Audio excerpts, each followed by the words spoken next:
Olá, estamos aqui novamente para continuarmos o assunto ponteiro. Então, hoje vamos ver a parte 2. Relembrando um pouquinho o nosso assunto ponteiro, ponteiro é uma referência à memória, ou seja, é o endereço de memória onde está armazenada uma determinada variável no momento da execução de um programa. Correto? Vimos o conceito de ponteiro e vimos o conceito também na parte 1 sobre variáveis tipo ponteiro, ou seja, são variáveis que só podem ser armazenadas dentro dela endereços de memória, endereços de alguma variável. Vimos operadores para capturar esse endereço de memória e o outro operador para acessar a memória num endereço guardado dentro de um ponteiro. Então, hoje vamos partir desse assunto, né, que a gente já iniciou, e vamos fazer essa parte 2. Vamos continuar falando de endereçamento, só que agora vamos falar de endereçamento múltiplo. Isso aqui não é assim tão utilizado, mas é interessante vocês conhecerem, tá bom? Então, o que é um endereçamento múltiplo? Uma variável ponteiro, então, que é uma variável que pode armazenar endereços de memória, ela também pode ser declarada para armazenar endereços de memória de outras variáveis ponteiros, quando isso se fizer necessário. Então, o que a gente tinha visto até agora eram variáveis ponteiros para armazenar endereços de variáveis comuns. Mas se a gente precisar armazenar o endereço de uma variável que também seja ponteiro, também é possível, desde que a gente especifique isso, tá bom? Então, como ficaria a nossa declaração? Nós colocaríamos o tipo da variável, que nem a gente já usava antes, o nome dessa variável ponteiro e antes dela, 2 asteriscos. Então, nós vimos que quando uma variável ponteiro a gente declara e ela tem um asterisco, ela pode armazenar endereços de uma variável comum. Se ela tiver 2 asteriscos, essa variável pode armazenar endereços de memória de uma variável ponteiro de 1 asterisco. Então, por exemplo, essa variável n, aqui criada, ela é int, ela tem 2 asteriscos, então dentro dela eu só posso armazenar endereços de memória de uma variável ponteiro que tenha um asterisco, que também seja do tipo inteira. Bom, então, aqui está explicando que essa variável ponteiro pode armazenar endereço de outra variável ponteiro que esteja declarada com apenas um asterisco. Como funcionaria isso daqui? Então, aqui lembrando que a gente já tinha visto até na parte 1, né? Nós tínhamos uma variável ponteiro com um asterisco, dentro dela eu guardo endereço de memória, de algum lugar da memória onde tenha uma variável comum. No endereçamento múltiplo, eu vou ter, então, aquela variável ponteiro de um asterisco, guardando o endereço de uma variável comum, e eu posso ter uma variável ponteiro de 2 asteriscos, guardando o endereço de memória de uma variável de um asterisco. Aqui foi colocado até umas setinhas para trás, uns tracinhos para trás, dizendo que isso aqui se prolonga indefinidamente. Ou seja, eu poderia ter agora uma variável ponteiro declarada com 3 asteriscos, e dentro dela eu só poderia guardar endereço de memória de uma variável ponteiro de 2. Aí, uma de 4 asteriscos guardaria uma de 3, uma de 5 guardaria endereço uma de 4 e assim por diante. Então, essa quantidade de asteriscos que tem na variável ponteiro me diz a que nível eu estou de endereçamento, tá bom? Então, sempre um asterisco para uma comum, daí para trás, no endereçamento múltiplo, nós vamos tendo a de 2 que guarda de 1, a de 3 que guarda de 2 e assim por diante. Aqui temos um exemplinho também, né? Temos 3 variáveis declaradas, uma chamada A, uma chamada P e uma chamada Q. A é inteira comum, guarda valores inteiros. A P, ela é ponteiro de um asterisco, então dentro dela se guarda endereços de variáveis comuns. A Q foi declarada ponteiro com 2 asteriscos, então dentro dela se guarda endereços de memória de variáveis de um asterisco, de mesmo tipo, bom? Aqui na linha de baixo, nós estamos dizendo que a variável A ganhou um valor 20. Então, lá na memória, onde tiver a variável A, ocupando 2 bytes, porque ela é inteira, foi armazenado o número 20, bom? Eu estou dizendo aqui que no lugar da memória, onde ela está por exemplo, ela está começando no byte 500, tá bom? Então, o endereço de A é o 500. Então, ela ocuparia o byte 500 e o byte 501 para armazenar esse valor 20. A variável P aqui, ela também está na memória, porque todas as variáveis ocupam espaço, né? Esta P está armazenada no momento no endereço 700 de memória, tá? E aí, aqui não fez diferença aqui qual é o endereço dela, mas ela também está em algum lugar. Aí, o próximo comandinho aqui, ó, lembra? E comercial significa retornar, né, o endereço de memória de quem estiver junto deste comercial. Então, no caso aqui, eu preciso pegar o endereço de memória de A e armazenar na variável P. Então, eu posso fazer isso porque A é comum e P é variável ponteiro de um asterisco. Então, quando eu fizer este comando, a variável P vai receber o endereço 500, que é o endereço de A. Tá aqui bonitinho. A variável Q, na sequência aqui, está dizendo que dentro dela eu vou armazenar o endereço de P. Eu posso fazer isso porque P é uma variável ponteira de um asterisco e Q é uma variável ponteira de 2 asterisco. Então, o endereço de memória onde começava P vai ser armazenado dentro da variável Q. Então, após esses comandos, as minhas variáveis teriam isto. A teria o conteúdo inteiro 20, P teria o endereço de memória 500, que é o endereço de A, e Q teria um endereço de memória 700, que é o endereço de P. Lembrando que isso aqui são exemplos, correto? Nós já vimos isso lá na parte 1 também, que a gente pode mostrar na memória, mostrar no vídeo, no caso, o que existe na memória em determinada variável. Então, por exemplo, se eu precisasse mostrar o conteúdo da variável A, eu quero que apareça o 20. Então, eu poderia colocar lá que o valor de A é e mostrar a própria variável A, ou seja, este 20 vai ser visualizado. Como a variável P tem o endereço de A, nós já havíamos visto isso também, eu poderia estar escrevendo que o valor de A é asterisco P. Então, lembrando que esse asterisco aqui não tem nada a ver com esse de cima, ali são declarações, aqui significa acesso, ou seja, eu vou acessar uma vez, né? Porque tem um asterisco. Então, quer dizer que eu vou pegar o endereço que estiver nessa variável P e vou fazer um acesso. Então, eu vindo aqui na variável P tem o endereço 500, eu vou fazer esse um acesso e vou chegar aqui e consigo pegar o 20 para ser visualizado. Agora, como a variável Q também tem o endereço de P, que por sua vez tem o endereço de A, eu também poderia mostrar no vídeo dizendo que o valor da variável A é asterisco asterisco Q. Ou seja, aqui também são acessos. Como tem 2 asteriscos, eu estou dizendo que eu quero fazer 2 acessos, tá? Então, significa o quê? Nós vamos na variável Q aqui, pegamos o endereço 700 que está lá, e vamos fazer o primeiro acesso. Chegamos aqui.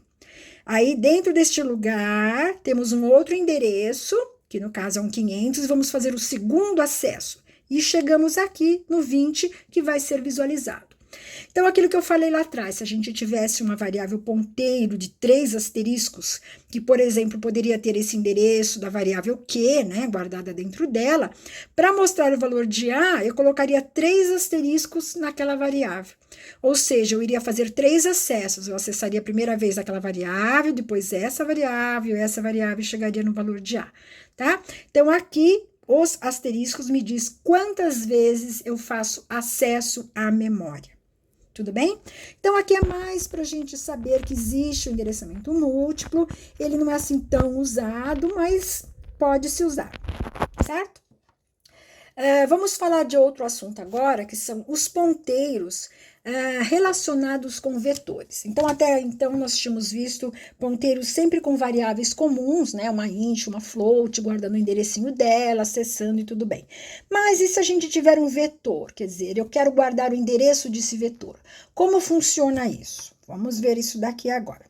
Então, um vetor que esteja declarado, né, que a gente cria um vetor comum qualquer, ele já é um ponteiro para onde se inicia esse vetor. Isto é, contém o endereço de memória do item 0 desse vetor. Quando nós estudamos a parte de funções, nós vimos até como passar parâmetro para a função sendo o vetor. Então, o que a gente colocava? Apenas o nome do vetor. Então, esse nome do vetor significa que eu não estou passando o vetor para a função. Eu mandava o endereço de memória de onde começava esse vetor. E a gente sabia que lá naquela função a gente poderia trabalhar todo o conteúdo do vetor original, inclusive alterando aqueles valores, certo? Então, sempre que a gente cria um vetor, que a gente dá um nome para ele, a gente ganha um espaço de memória para caber os valores que eu quero armazenar naquela quantidade, e o nome desse vetorzinho vira uma variável onde lá dentro vai ter o endereço de memória onde começa aquela área. Portanto, vetor, né, o nome do vetor, ele é um ponteiro, porque ele é uma referência à memória. Então, como a gente trabalha isso? Para se atribuir o endereço de um vetor para dentro de um ponteiro, a gente não vai usar o e comercial, pois o nome do vetor já é um ponteiro. Então, vetores têm uma característica um pouco diferente do que a gente tinha visto até então, que para variáveis comuns sempre a gente trabalhava o e comercial para obter esse endereço. Então, nesse exemplinho aqui, ó, eu tenho um vetor V, que eu criei de 5 posições, então eu vou ganhar um espaço de memória para 5 valores inteiros, como eles são ints, né? Cada um ocupa 2 bytes, eu vou ganhar 10 bytes para isso. E esse V que tá aqui vai virar uma variável em outro lugar da memória, e dentro dela vai ter o endereço de memória de onde começa essa área para armazenar os 5 valores. Correto? Então, isso faz parte do vetor, não teria nem nada a ver com os ponteiros aqui. Mas também estou criando uma variável ponteiro P, que é do tipo inteiro também, certo? Então, eu declarei um vetor e declarei uma variável ponteiro P. Agora, como que eu posso colocar dentro dessa variável P o endereço do vetor V? Basta fazer isso. V jogando dentro de P. Então, aqui fica aparecendo aqueles exercícios que a gente já fez lá atrás, onde o endereço de memória de uma variável ponteiro eu também podia jogar dentro de uma outra variável ponteiro, porque aqui é a mesma coisa. V é uma variável ponteiro, ela tem endereço de algum lugar. Então, este conteúdo eu estou guardando dentro da variável P. Então, neste momento, tanto V como P sabem onde começa essa área dos 5 valores inteiros. Continuando aqui, como é que eu poderia, então, acessar um item dentro desse vetor, certo? A gente já havia aprendido que se a gente tem um vetor V, que nem eu criei lá atrás, eu precisasse na posição, né, no índice 4, né, jogar o número 6, eu poderia colocar lá V entre colchetes 4 e armazenando o número 6. Isso é a forma normal. Mas como no slide anterior a gente mostrou que a variável P também recebeu esse endereço de V, ou seja, ela também sabe onde está esse vetor que a gente declarou, eu poderia criar desta maneira aqui também. P entre colchetes 4, 6. Então, do mesmo jeito, eu estou armazenando o número 6 no índice 4 deste P. Por quê? Porque a gente vai lá nesse endereço que está dentro de P, vai lá nesse local, se desloca 4 vezes e acha a posição 4 jogando alguma coisa, tá bom? Então, uma ou outra funciona, desde que P ganhe esse endereço do vetor. Ou então, poderíamos fazer uma outra coisa. Dentro, em vez de eu usar o colchetes, eu colocaria parênteses e colocaria P mais 4, com o asterisco do lado de fora para jogar o 6. Então, funciona a mesma coisa, por quê? Nós havíamos visto também na parte 1, né, de ponteiros, que uma variável ponteiro também pode ser adicionada a alguma coisa. Né? Então, a gente viu que, por exemplo, se eu somasse 4 nela, não é para somar 4 unidades naquele endereço que está na variável ponteiro, é para somar 4 vezes o que ela vale. Então, se ela tem um endereço de um inteiro vale 2 bytes, eu estaria somando 8, 4 vezes 2, 8. Nós vimos isso lá na parte 1, tá bom? Então, isso aqui vale para cá. O que eu estou fazendo aqui? Eu estou dizendo que eu quero pegar o endereço que está em P, que é o endereço do índice 0, e somar 4. Como ele é inteiro, né? 2 vezes 4, 8, que nem eu marquei aqui, vai dar 8. O endereço que estiver em P mais 8 vai ficar aqui dentro, certo? Como tem esse asterisco fora, lembra o que a gente fazia? Esse asterisco significa acessar a memória no endereço que está aqui dentro. No caso, seria o endereço que eu guardei dentro desse parênteses. Então, eu vou acessar este endereço que está lá, que vou obter aqui, e neste local armazenar o número 6. Portanto, estou fazendo a mesma coisa que faz aqui em cima. Vale a mesma ideia. Bom, então, o cálculo do endereço de memória de um item dentro de um vetor chama-se deslocamento, e ele é caracterizado pelos símbolos abre e fecha colchete. Então, abre e fecha colchete significa deslocamento de uma quantidade de vezes. Então, esses caracteres determinam um deslocamento de N vezes o tipo que tiver declarado para o vetor. Então, no exemplo acima, né, que a gente viu, se o vetor V se iniciasse, por exemplo, no endereço 200, né? Então, em P ou em V tivesse o endereço 200, que seria onde começaria essa área, o item 4 se encontraria em qual endereço? 4 vezes 2 bytes, né? Daria 8.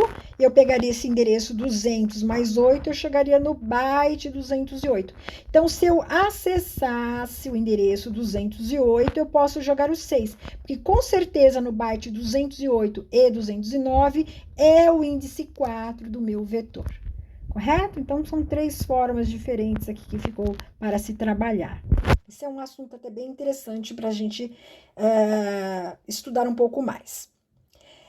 Ponteiros também podem trabalhar com estruturas. Que seriam essas estruturas? São as structs que a gente viu em outra oportunidade, né? Então, a gente viu que uma struct é algo que a gente primeiro declara, define, né, no caso, dizendo quantos pedacinhos ele vai ter dentro dessa estrutura, que tipo eles são, porque numa estrutura a gente pode ter tipos diferentes, dá nomezinho para cada um daqueles itens dentro da estrutura, e depois, quando a gente tiver isso definido com um nome, a gente pode criar variáveis que sejam do tipo daquela estrutura. Então, nós vimos criando variáveis comuns do tipo de estrutura e criando vetores também do tipo da estrutura, certo?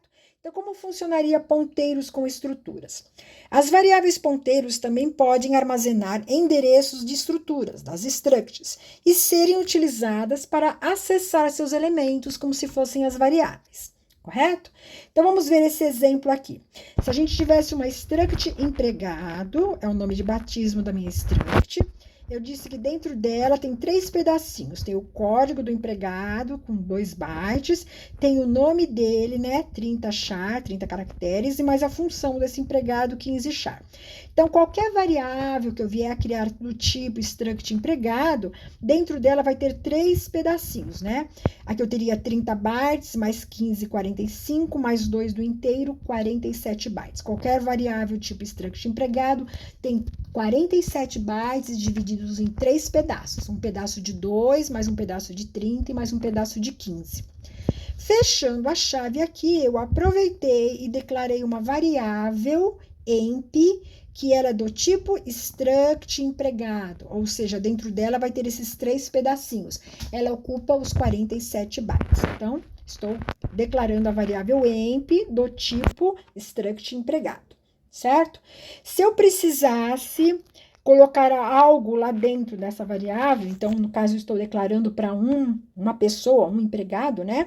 E eu pedisse lá, me digite qual é o nome do funcionário, né? Eu teria que guardar nesse pedacinho chamado nome, eu colocaria lá emp, que é o nome da variável, ponto nome.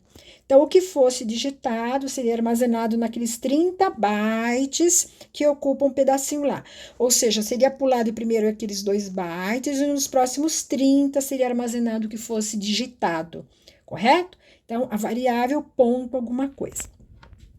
Mas, se a gente quiser trabalhar com ponteiros, então, se o endereço dessa variável emp fosse armazenado numa variável ponteiro, como ficaria? Então, eu poderia criar uma variável ponteiro, ó, o tipo dela agora ficou struct empregado. Por quê? Porque essa variável ponteiro, eu quero armazenar dentro dela endereços de variáveis que são do tipo struct empregado, que tem aqueles 3 pedacinhos. Então, a variável ponteiro também tem que estar de acordo, certo? Então, já foi declarado. Na sequência, então, vou guardar o endereço de memória dessa variável emp dentro da variável p. Então, coloco o e comercial, aqui eu tenho que usar porque ela é uma variável, né? Apesar dela ser struct, ela é uma variável única que caberia os dados de um empregado. Então, ela é uma variável simples né? Do tipo struct. Então, o endereço de emp é armazenado dentro de P, tá? Eu expliquei aqui do lado. Agora, então, para eu utilizar essa variável ponteiro P para acessar qualquer item, qualquer elemento dentro de emp, eu vou ter que, em vez de usar o ponto, que nem eu usei lá atrás, emp.nome, eu vou substituir por uma setinha, tá? Então, variáveis ponteiros, que são do tipo struct, a gente usa ela setinha alguma coisa. Essa setinha, ela é composta por 2 caracteres que têm que estar juntos, que é o caractere menos, né, o sinal de menos, e o caractere sinal maior. Então, os dois juntos formam essa setinha. E eu colocaria alguma coisa desse tipo. Então, por exemplo, eu quero que seja digitado o nome do funcionário. Então, em vez de eu usar emp.nome, que nem eu fiz no slide atrás, eu estou usando p setinha nome. Bom, não posso pôr p.nome. Só a variável é que usa ponto. Aqui no caso, ela é a variável ponteiro, né, que eu recebi aqui em cima. Então, ela passa a ser p setinha nome. E do mesmo jeito que lá atrás estaria armazenando alguma coisa, aqui também eu vou armazenar no item nome, cujo endereço está na variável ponteiro p, certo? Bom, aqui nós vimos uma variável emp, que era uma variável única, ou seja, caberia apenas os dados de um empregado, mas e se eu quisesse mais de um? Nós tínhamos visto lá no assunto estruturas, que a gente pode criar vetores do tipo estruturas, quando a gente precisar que vários elementos sejam armazenados do mesmo tipo daquele lá, correto? Então, se eu precisasse criar um vetor do tipo de uma estrutura, como é que ficaria? Então, aqui, por exemplo, eu vou usar aquela mesma struct que foi definida lá atrás, que tinha código, nome e função, só que agora eu vou declarar um vetor, chamei ele de V, de 10. Ou seja, agora eu não quero mais guardar os dados de um empregado, eu preciso guardar de 10 empregados. Então, em vez de criar 10 variáveis, tipo struct empregado, eu crio um vetor, e esse vetor vai ser do tipo struct de empregado. Então, cada índice do vetor de 0 a 9, cada um vai ter 3 pedacinhos, código, nome e função, correto? Aproveitei aqui, estou criando uma outra variável ponteiro, chamei de que também é do tipo struct empregado. Então, agora, se eu quiser acessar o vetor também por meio da variável ponteiro, né, eu posso acessar, desde que eu coloque o endereço do vetor V dentro de quê? Então, ó, aqui também não usei o e-comercial, por quê? Porque V é ele é um vetor. Então, dentro de V já tem o endereço de memória desta área de 10, correto? Então, o que está dentro de V, estou jogando dentro de quê? As duas variáveis têm o endereço de onde começa o índice 0 dessa área de 10 para 10 empregados. Então, a variável ponteiro Q recebeu o endereço do vetor V, que estava armazenado dentro dele. Assim, se eu precisar agora digitar o código do funcionário, por exemplo, né, do terceiro funcionário, então ele estaria no índice 2, né, 0, 1, 2, ele estaria no índice 2. Eu teria que colocar como? Se fosse através do vetor, eu colocaria vetor V, índice 2, ponto código. Isso a gente já tinha visto no assunto estruturas, que a gente põe o vetor, o índice, ponto, o pedacinho do item que eu estou trabalhando. Eu não posso só trabalhar com V, colchetes 2, porque ele é estrutura. Eu tenho que dizer em qual pedacinho dentro desse item 2 eu vou armazenar alguma coisa. Lembrando que dentro de cada índice vai ter código, nome e função, tá? Então, usando através do vetor V, eu posso trabalhar assim. Ou então, já que Q também tem o endereço de V, tá? Eu vou colocar Q entre colchetes 2, código, certo? Aqui nós temos um resuminho. Eu coloquei um resumo aqui, que é tudo que a gente viu de ponteiros. Então, por exemplo, aqui eu tenho para variável simples, né? Para vetores, para estrutura simples e para vetor de estruturas. Então, para variável simples, por exemplo, criei uma variável x inteira, era uma variável comum. Se eu quiser armazenar o endereço dela em uma variável ponteiro, como é que eu faço? Crio uma variável ponteiro tipo int e jogo o endereço com e-comercial dentro dela. Se eu precisar acessar o conteúdo dessa variável x, eu colocaria, por exemplo, no vídeo, Cout asterisco P, tá? Porque P tem um endereço, eu consigo mostrar o conteúdo de x. Se for vetor, então, por exemplo, criei um vetor V de 5 posições float, quiser armazenar o endereço numa variável ponteiro, eu crio essa variável ponteiro tipo float, pego o endereço de V e jogo em P. Então, lembrando que aqui tem erro comercial, aqui não, porque é vetor. Para acessar qualquer item, por exemplo, mostraria no vídeo P entre colchete 0. Funciona do mesmo jeito como se fosse V entre colchete 0. Para uma estrutura simples aqui, então eu tenho aqui uma struct EX, por exemplo, tá? Que ela tem um int A e um int B, essa estrutura. Foi criada uma variável comum y, né? Que dentro dela vai ter o pedacinho A e o pedacinho B. Ela é comum, uma estrutura simples.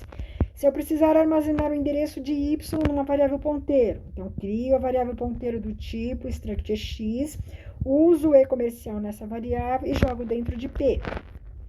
Aqui, para acessar, a gente colocaria P setinha A, correto? Aqui no vetor de estruturas. Então, nós vimos quando a gente viu esse último assunto. Se eu criar uma estrutura qualquer, nessa aqui chama-se ZZZ, ela tem um pedacinho char e um pedacinho int. Sobre ela, eu aproveitei e declarei um vetorzinho Z de 3 pedaços, correto? Então, está criado aqui. Para armazenar o endereço no vetor ponteiro, então, crio uma variável ponteiro do tipo struct ZZZ, tem que ser criada. O endereço que está em Z vai ser guardado dentro de P. Então, vai lá o endereço bonitinho. Para acessar, eu coloco P entre colchetes 2.D, estaria acessando isso daí. Bom, então aqui é um resuminho de tudo que a gente viu na parte ponteiros. Pega uma parte que a gente viu na parte 1 e essa parte aqui que a gente viu hoje na parte 2, certo? Com isso, chegamos ao final do nosso assunto ponteiro, que é um assunto até bem complexo, mas espero que tenha dado para vocês entenderem as características disso daqui, tá? Por hoje é só. Muito obrigada.